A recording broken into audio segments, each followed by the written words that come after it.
سلام دوستان، امیدوارم حالتون خوب باشه. من علیرضا چالنگ هستم. خیلی به من پیام داده بودین، پرسیده بودین که چطوری میتونیم یه پروژه جدید رو باز کنیم، چجوری تنظیمش کنیم و سوالات دیگه. من تصمیم گرفتم امروز 0 تا 100 براتون این رو توضیح بدم. فقط قبل از اینکه آموزشمون رو شروع کنیم این رو خدمتتون بگم که این فتوشاپ 2024 هستش، جدیدترین نسخه فتوشاپ.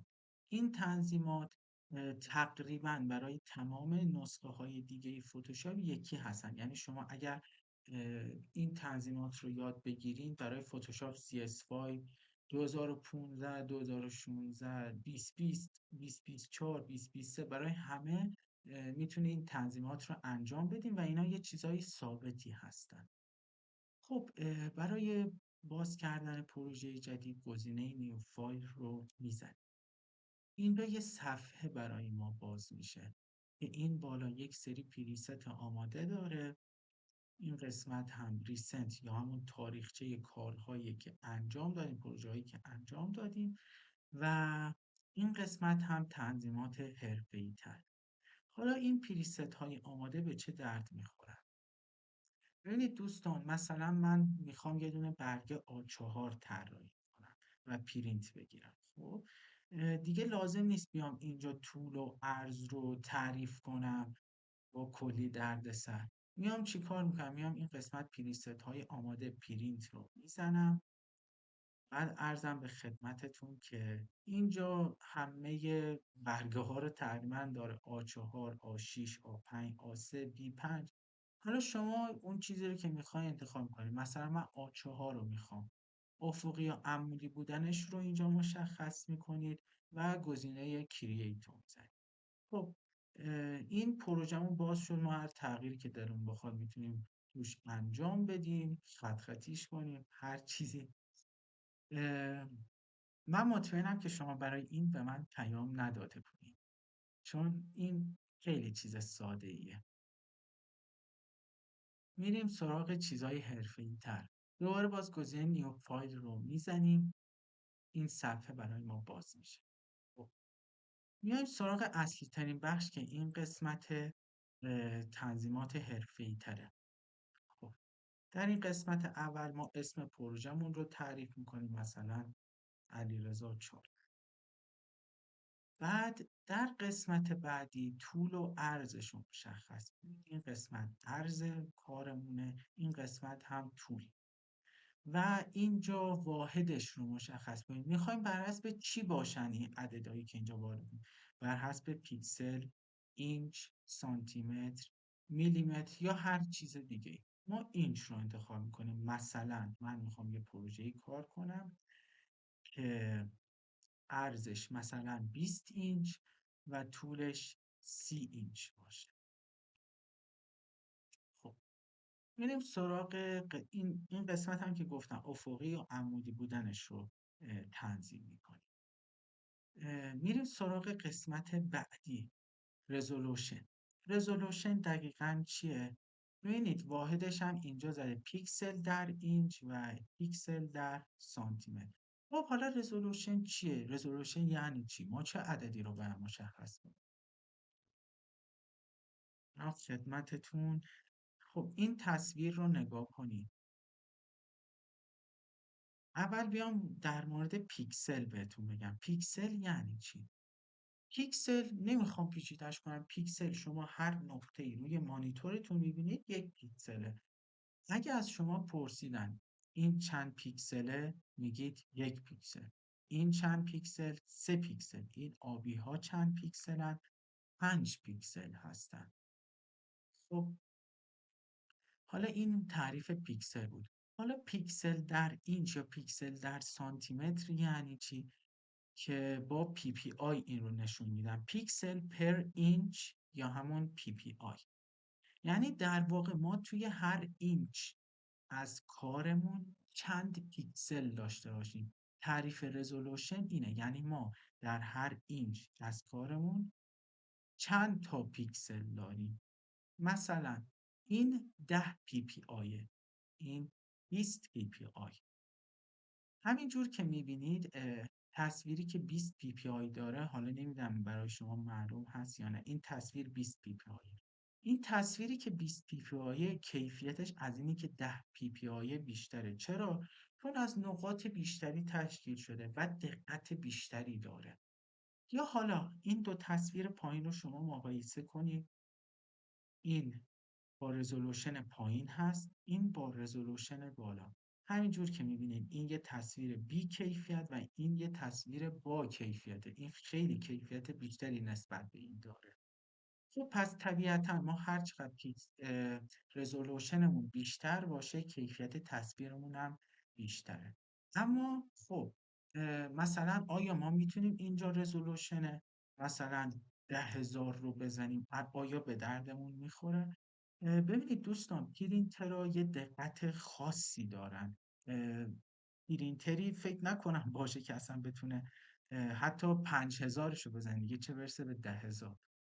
پس برای همین ما میایم اینجا نسبت به اون کاری که میخوایم انجام بدیم رزولوشن رو تعریف میکنیم که هم که حجم عکسمون یه موقع زیادی نشه و اه، اون که میخواد این رو چاپ کنه یه موقع اذیت نشه، چون یه مقدار براش مشکل درست میکنه.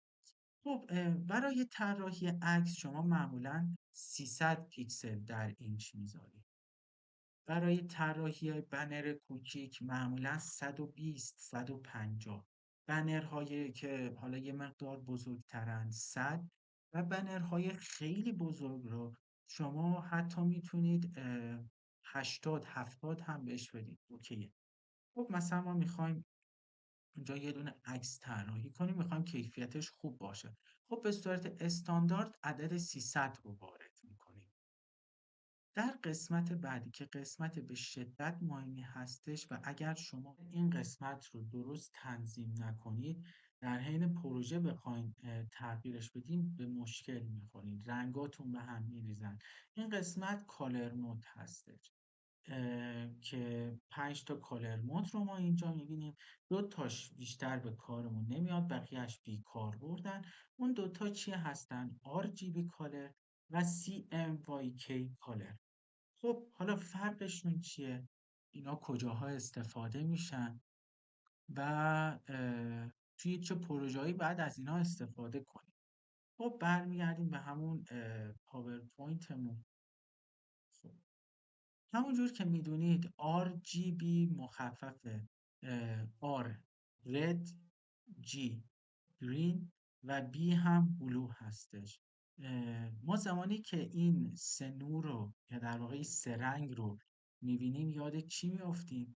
توی دبیرستان خوندیم، یاد سه نور اصلی میافتیم. سه نور اصلی ما قرمز، سبز و آبی بودن. یعنی چی؟ یعنی که نور خورشید، نور تلویزیون توی خونمون، نور موبایل، نور مانیتور لپتاپی که جلومه، از اینا تشکیل شده. مثلا اگه من لپتاپم بخواد نور سفید رو به من نشون بده، میاد چیکار میکنه؟ میاد نور آبی، نور قرمز، نور سبز رو قاطی میکنه و نور سفید رو به من نشون میده. اما در طرف مقابلش CMYK هستش که بر پایه سه رنگ اصلیه. هیچ نشین ها، این سه نور اصلی بود، این سه رنگ اصلی. سه رنگ اصلی ما چی بودن؟ آبی، قرمز، زرد. خب CMYK هم بر پایه همونه. خب که C مخفف فیروزه‌ای، M سرخابی و وای مخفف رنگ زرده. حالا کا اینجا چیه؟ کا از کلمه آخر از حرف آخر کلمه بلک گرفته شده، همون سیاه هستش. خب حالا تفاوت این دوتا چیه؟ اگر ما بخوایم پروژمون رو توی موبایل به نمایش بذاریم، نمیدونم این پروژمون برای تلویزیونه، برای وبسایت، برای اینه که مردم توی کامپیوترشون ببینن یا توی دوربین‌های دیجیتالشون، از فرمت RGB استفاده می‌کنیم که بر پایه نور هاست. اما اگر ما بخوایم که یه کتابی چاپ کنیم، نمیدونم یه پوستری طراحی کنیم، یه بنری طراحی کنیم، یه بنری که بر پایه این سرنگ هستن. باید از CMYK استفاده کنیم. دلیلش هم اینجا میتونید ببینید. این الان هد یه دونه پرینتر رنگی هستش. به همینجور که مشاهده میکنید زرد، سرخابی، فیروزه‌ای و مشکی رو داره. خب اگه ما بیایم فرمت RGB بهش بدیم، این به عنوان رنگ اصلی، سبز رو به عنوان رنگ اصلی نمیشناسه، برای همین به مشکل میخوره. خب فکر میکنم این کفایت کنه. حالا سوالی داشتین بپرسین. ها راستی یه چیزی رو جا انداختم. RGB، حالا طبق تجربه خودم، RGB حجم کمتری داره نسبت به CMYK و RGB براق‌تره. یعنی شما زمانی که RGB تنظیم میکنید اون پروژهتون رو، خیلی رنگ‌های براق‌تری رو توی مانیتور می‌بینید تا CMYK. من این رو آخر ویدیو بهتون نشون میدم که کامل توی ذهنتون بمونه. خب میریم سراغ قسمت بعدی. حالا مثلا ما میخوایم این پروژه‌مون رو توی مانیتور نشون بدیم، RGB رو میزنیم. میریم سراغ قسمت بعدی که در واقع عمق رنگ هستش، تعداد بیت رنگه. حالا تعداد بیت رنگ چیه؟ ببینید دوستان، چشم انسان، حالا عددهای مختلفی دانشمندان گفتن، حالا حدوداً 10 میلیون رنگ رو میتونه ببینه و از هم تشخیص بده. خب این هم بر همون پایه است. خب یعنی شما اگر این عدد رو هر چقدر بیشتر کنید، تعداد رنگ هایی که توی پروژهتون به کار میره بیشتره. خب عمق رنگ ها بیشترن. مثلا این از باب مثالی که توی ذهنتون بمونه. مثلا شما اگر 8 بیت بذارین، خب شما توی مانیتورتون بر فرض مثال میتونید 100 تا رنگ قرمز ببینید. از قرمز 100 مدل میتونید ببینید. اما خب وقتی 16 میکنید میتونید 1000 مدل قرمز توی صفحتون ببینید. همین باعث میشه چی؟ همین باعث میشه که بریدگی توی سایه ها وجود نداشته باشه. زمانی که شما پروژهتون زیاد رنگیه یا مخصوصا سایه های رنگی داره، اگر شما 8 بیت بذارین شاهد یک سری بریدگی هستین. اما اگر 16 بیت یا 32 بیت بذارین، رنگ هاتون خیلی روونتر هستن. اما این هم بگم، اگر هر چقدر شما این عدد رو بیشتر کنید، حجم پروژهتون به شدت افزایش پیدا کنه. و بین 16 بیت و 32 بیت هم همچین فرقی نیست. پیشنهاد خود من 8 بیته. خب حالا اگر شما میخواستین که از سایه‌های رنگی استفاده کنید یا پروژه گرافیکی رنگی داشتید، روی 16 بیت بذارین. حجمش رو بیشتر میکنه اما ارزشش رو داره. در قسمت بعدی هم چیز خاصی نیست. گفته بک‌گراندت رو بگو میخوای چه رنگ باشه، سفید باشه، مشکی باشه، یا از اینجا میزنی رنگ تو انتخاب میکنی، مثلا این رنگ. خب هر رنگی رو بخوای انتخاب میکنی، این بک‌گراند پروژته. و ادوانس آپشن هم خیلی به کارمون نمیاد. یعنی چیزی نیست که شما بخواید خیلی باش سر و کار داشته باشین. دستش نزنین بهتره. هرچند من این رو جلوتر بهتون میگم، الان بهتون میگم یه مقدار ممکنه گیج بشین. خب الان این پروژمون رو اینجا تعریف کردیم، کرییت رو میزنیم، این پروژمون اینجا تشکیل شد. این هم پروژه‌ایه که میخواستیم باز کنیم. خب من یه قولی بهتون داده بودم، تفاوت RGB و CMYK رو بهتون توی مانیتور نشون بدم. همینجور که میبینید این یه صفحه رنگیه، خودم درستش کردم. خب زومش میکنیم.